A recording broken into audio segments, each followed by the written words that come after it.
Sejam bem-vindos ao Espaço Opinião. A greve dos trabalhadores das bilheteiras e revisores da CP obrigou ao encerramento de 95% dos locais de venda de bilhetes e afetou a circulação ferroviária, cumprindo-se pouco mais do que os serviços mínimos decretados. O acordo entre o Governo e a ANA para viabilizar o aeroporto do Montijo já está selado. Quem o garantiu foi Marques Mendes no seu habitual comentário. Falamos do PCP que começa esta segunda-feira as jornadas parlamentares em Santarém. Arranca também esta segunda-feira o novo comparador de comissões de contas criado pelo Banco de Portugal. Vamos então ver de que forma é que esta medida é positiva ou não. E falamos da política internacional de violência, a violência então que regressou às ruas da Catalunha. São estes os temas que temos hoje em análise e comigo em estúdio Manuel António Ribeiro. Manuel António Ribeiro, obrigada desde já pela sua presença. Manuel António Ribeiro, começamos precisamente então com a greve da CP. Mais uma greve, Manuel António Ribeiro, à segunda-feira. É verdade. Olá, Helena. Olá aos telespectadores. Tivemos semana passada uma greve, diria, longa dos táxis. Agora temos uma greve da CP. Também uma greve dos táxis que terminou ao fim de 5 dias. Terminou ao fim de 5 dias. Temos uma greve da CP, também temos uma greve dos professores que iniciou também hoje. Ou seja, eu acho que é quase que uma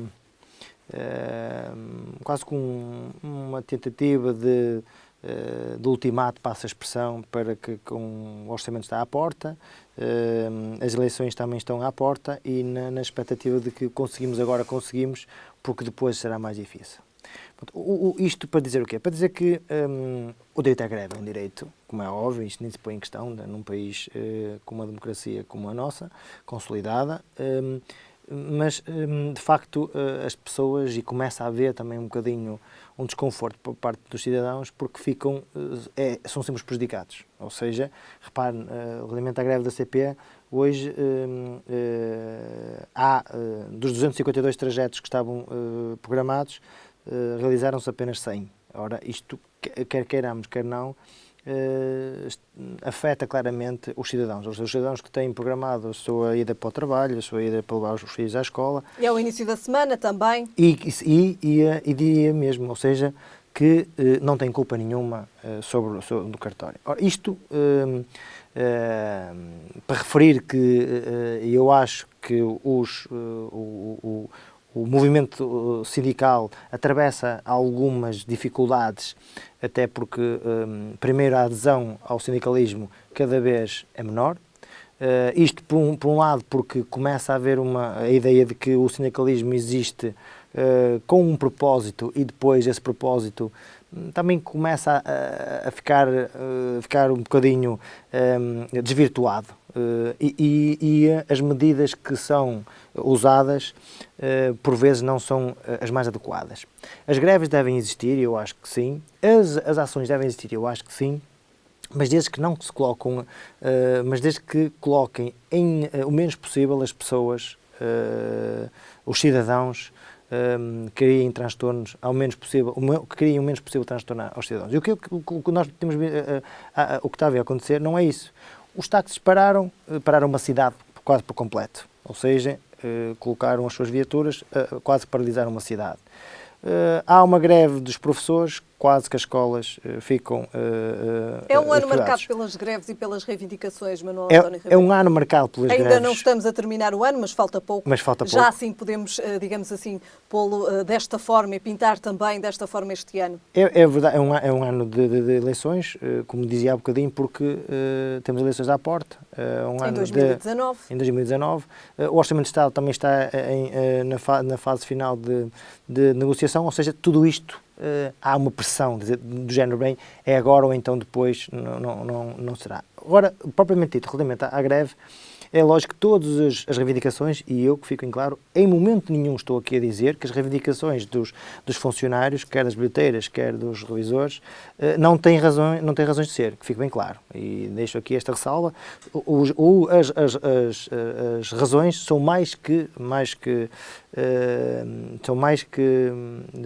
úteis e são mais que necessárias para esta classe. Agora, a questão aqui é o modo de operandi, ou seja, é o dia. Porque, por exemplo, se calhar uma greve a uma quarta-feira terá adesão menor do que uma segunda, porque segunda temos sábado e domingo e segunda-feira fica quase com um fim de semana prolongado e digamos, há uma maior adesão, se é que podemos usar o termo. Eu sou um defensor de que as manifestações devem existir de todas as maneiras, mas com uma diminuição relativamente à... Agora, desta vez foi, digamos assim, dos trabalhadores das bilheteiras.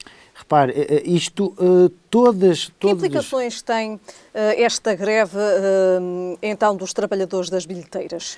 Estamos a falar em 85% das bilheteiras que estiveram encerradas, e isto é óbvio, quem pensava, ou quem se preparava para hoje, quem preparava hoje para ir tirar o seu bilhete, chegou lá e algumas delas estavam fechadas. Ora, é que me digo, o prejudicado, quem fica condicionado é o cidadão. Por isso, acho que os direitos devem ser salvaguardados, devem ser manifestados, mas acho que devemos arranjar sempre uma solução para que sejam minimizados os transtornos para os cidadãos. Relativamente à negociação em si, eu acho que a CP está neste momento com um grande dilema em cima das mãos, que é a renovação da sua frota.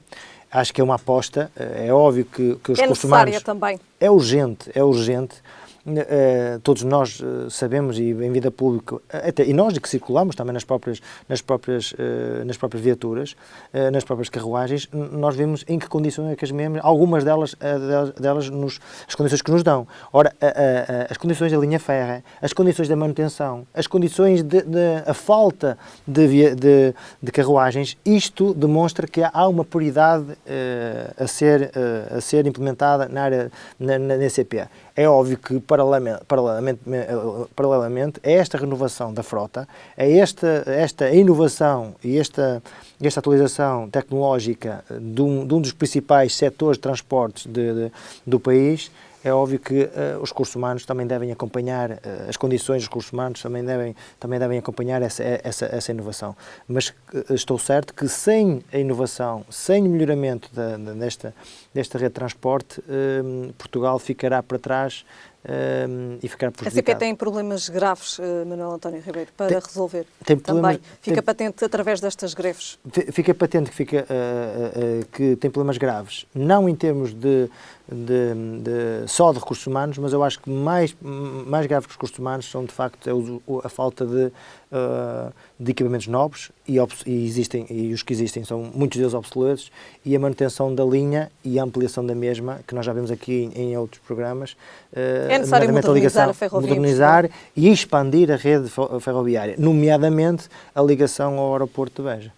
E precisamente já que pega então também aqui na questão do aeroporto de Beja, depois então de analisarmos esta segunda-feira, um dia então marcado pela greve das bilheteiras da CP, passamos agora então ao nosso próximo tema.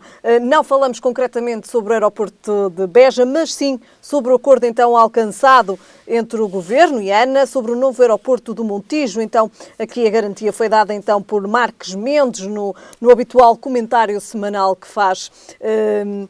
Manuel António Ribeiro, era de facto, há muito reivindicado também este novo aeroporto. Era necessário este acordo depois de então deste também ter sido um ano marcado por diversas queixas relativas ao aeroporto de Lisboa? E este acordo já estava pré-anunciado, como é óbvio, ou seja, até a partir do momento que o Estado... Mas houve este fim de semana uma manifestação contra a construção do aeroporto no Montijo. Repare, eu acho que vai existir, por exemplo... Antes de passarmos, e peço desculpa também por ter interrompido.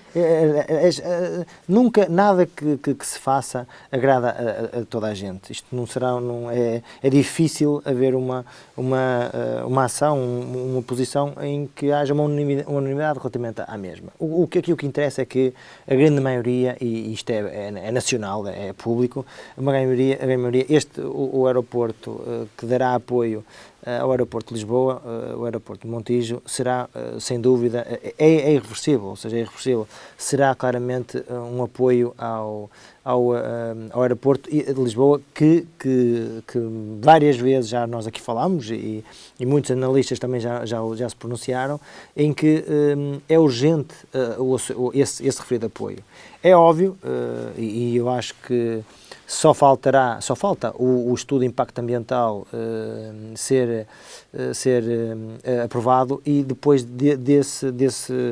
desse último parâmetro, eu não estou dúvida Estamos em condições, de facto, é para avançar com esta construção deste aeroporto. E eu acho que a partir daí é irreversível. Até lá pode haver várias manifestações sobre as mais variadas, até várias razões, que são legítimas, mas acho que nada vai condicionar, exceto o estudo de impacto ambiental, que estou certo que também não vai impedir de o construir. Ou seja, isto são 1.000 milhões de euros de investimento que já estão praticamente programados e planeados, em que serão assumidos pela ANA e como contrapartida a mesma será prolongada a sua concessão, o seu contrato de concessão com o Governo. Ora, isto é um acordo que beneficia ambas as partes, quer a ANA, que vê a sua concessão prolongada, quer inclusive o Estado, que não tem a necessidade de investir diretamente nesta ampliação deste aeroporto. Ora, com isto nós conseguimos pegar num equipamento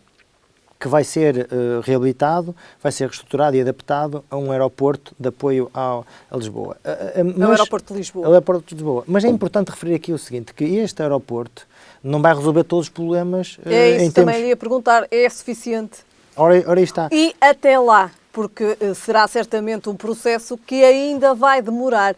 Até lá, como é que se resolve esta questão do aeroporto de Lisboa? Repare, esta obra, os estudos apontam para estar concluída em 2022.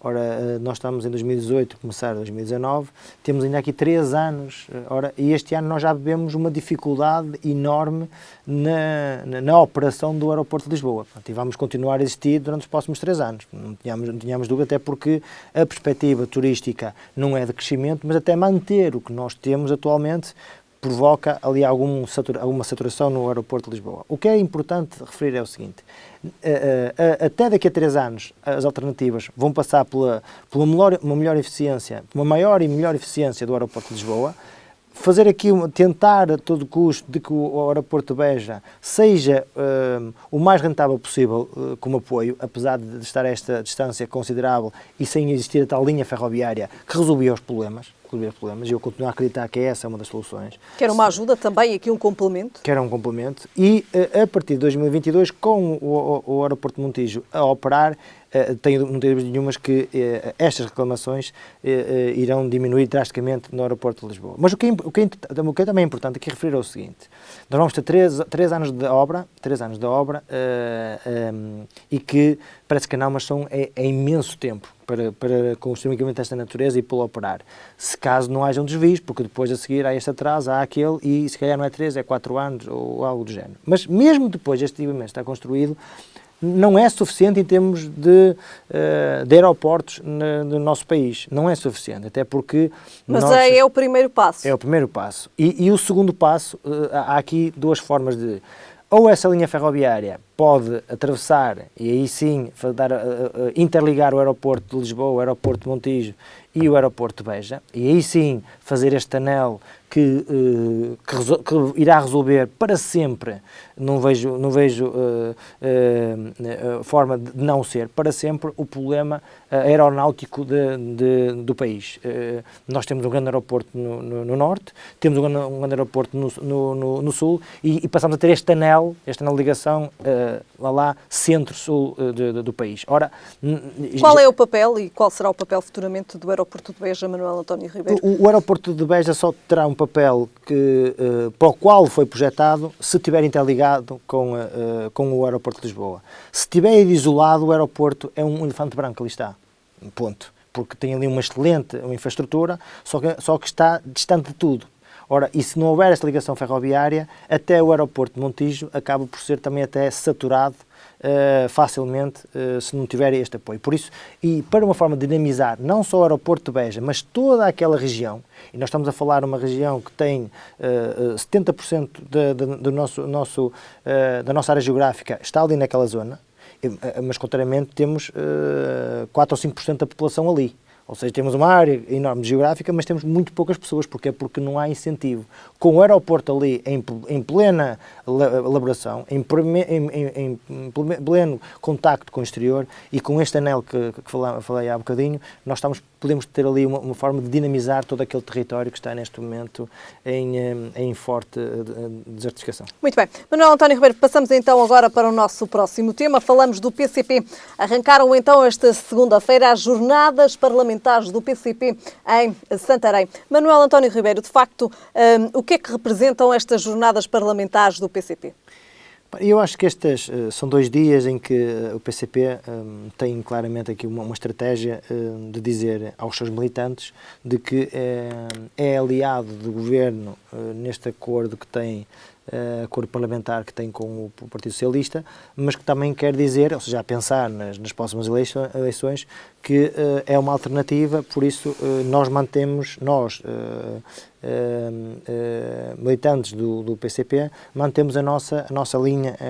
Então, a resposta do PCP, porque tem uma necessidade de criar eleitorado, porque o Bloco de Esquerda, apesar deste desaire que teve recentemente por caso de Róbulos, que afetou de uma forma significativa a imagem do próprio Bloco de Esquerda, apesar do Bloco de Esquerda ter vindo já a público com algumas medidas de tentar, digamos, de alguma forma... Também afastar-se aqui deste caso desta questão. Desse caso, que é um caso que, para são todos os efeitos... São suficientes, Manuel António Ribeiro? Eu não sei se são suficientes. Neste momento vai ter... está ligado a ele, não tem como a imagem de que era um partido que... neutro, um partido que apontava os outros como sendo um exemplo, fica um bocadinho mal na fotografia. E o PCP tenta desta forma criar aqui eleitorado de que o Bloco de Esquerda, sejamos francos, conquistou com este acordo. Aliás, eu, na minha opinião, destes 2 partidos, aquele partido que beneficiou mais deste acordo parlamentar foi o Bloco de Esquerda. Com este episódio de Róbulos, inverteu-se aqui um bocadinho e o PCP quer agora, com estas jornadas parlamentares, de 2 dias em Santarém, e escolhe Santarém não por uma razão à toa, passa a expressão, por um território onde domina, um território onde é as suas origens idealistas, permite claramente em que possa ter uma voz, possa ter uma palavra, abordando temas que vêm da sua gênese, nomeadamente o argumento do endividamento, o argumento da deficiência externa, da dependência externa e os déficits estruturais que apresentam. O PCP defende aqui, e na pessoa de João Oliveira, uma política alternativa. Essa política alternativa, todos nós sabemos que o PCP dificilmente será alternativa no poder. Agora, é óbvio que tem que manter sempre esta abordagem. O próprio PCP tem a noção de que o Partido Socialista está numa posição muito forte, uma posição firme.